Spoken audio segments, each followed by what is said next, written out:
ক্যান্সারের ঝুঁকি কমবে যেসব ব্যায়ামে।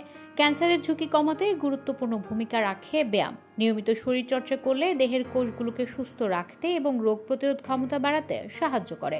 সম্প্রতি অস্ট্রেলিয়ার একদল বিজ্ঞানীরা ব্যায়াম নিয়ে গবেষণা করে দেখিয়েছেন শুধু একটি সেশন ব্যায়াম করলে ক্যান্সারের কোষের বৃদ্ধির গতিকে উল্লেখযোগ্যভাবে কমিয়ে দিতে পারে। এক দফায় ব্যায়াম ক্যান্সারের কোষ বৃদ্ধি হওয়ার সম্ভাবনা কমাতে পারে অন্তত 30% পর্যন্ত। ব্যায়ামের উপকারিতা নিয়ে এক বিশেষজ্ঞ চিকিৎসক বলেন, কেবল স্তন ক্যান্সার বা ডিম্বাশয়ের ক্যান্সার নয়, ব্যায়াম করলে কোলন ক্যান্সারের ঝুঁকিও কমে যায়। তিনি আরও বলেন, সম্প্রতি আমেরিকার শিকাগোতে আয়োজিত বিশ্ব ক্যান্সার কনফারেন্সে একটি গবেষণাপত্র প্রকাশিত হয়। সেখান থেকে জানা যায় স্টেজ 2 এবং স্টেজ 3 কোলন ক্যান্সারের রোগীদের অপারেশন ও কেমোথেরাপি দেওয়ার পর একটি দলকে সাধারণ জীবনযাপন করতে বলা হয়, অন্য দলকে নিয়মিত ব্যায়াম শরীরচর্চার মধ্য দিয়ে যেতে বলা হয়।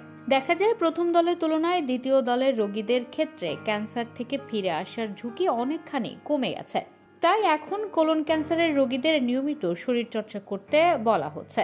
শুধু কোলন ক্যান্সারের নয়, একাধিক ক্যান্সারের ঝুঁকি কমিয়ে আনতে পারে প্রতিদিনের নিয়মিত ব্যায়াম ও শরীরচর্চা। কোন ব্যায়াম কার্যকরী এবং কতক্ষণ করা উচিত? রেজিস্ট্যান্স ট্রেনিং এর অর্থ হলো পেশি মজবুত করার জন্য নির্দিষ্ট ব্যায়াম। ডাম্বেল, কেটলবল ভারোত্তোলন করা হয় এই ধরনের শরীরচর্চায়। তাছাড়া squat, push up, plank, biceps curl ও রয়েছে তালিকায়। হাই ইন্টেন্সিটি ইন্টারভ্যাল ট্রেনিং এর অর্থ হলো অল্প সময়ে প্রবল পরিশ্রম, তারপর সঙ্গে সঙ্গে বিশ্রাম, যেমন 30 সেকেন্ড জাম্পিং জ্যাক, 30 সেকেন্ড বিশ্রাম, 30 সেকেন্ড বার্পি।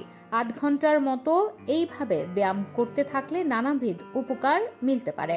বিশেষজ্ঞরা বলছেন সপ্তাহে 5 দিনই শরীরচর্চা করতে হবে। প্রতিদিন কোনো এক সময়ে 20 থেকে 30 মিনিট ব্যায়াম করলে ফল পাওয়া যাবে।